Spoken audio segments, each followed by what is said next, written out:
what I believe, what someone who's done the work believes. So in some sense, don't I don't just say this; I actually see it. Uh, having done a bunch of research and development on the space, but it really started in the public eye only last year. Joby tends to be quiet about things until they're happening or have happened.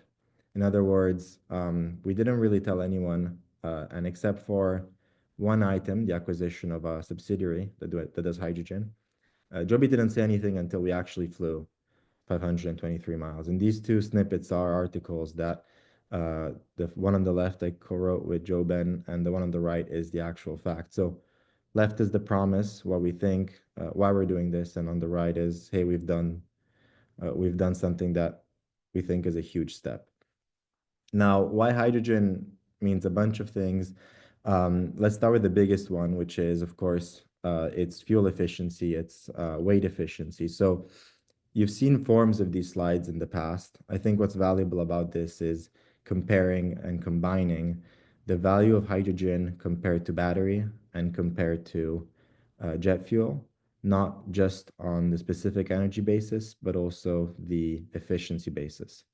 So looking on the right, batteries are tremendously valuable for short ranges, and Joby still is pushing at full steam on the electric VTOL, the eVTOL product for urban mobility.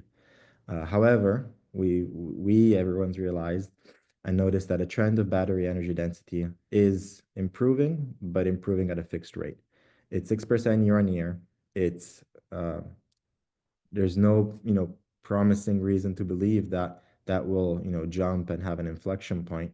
So for the sake of longer ranges, we are hitting a product that struggles. In other words, if you try and get from 100 to 200 to 300, batteries will eventually require so much, battery aircraft will require so much battery that you are barely growing your payload for gigantic aircraft.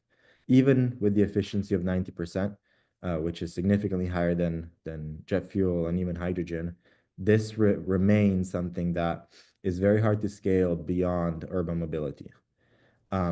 Jet fuel, is actually a third of the energy density of hydrogen, but what matters here is that the efficiency is about half.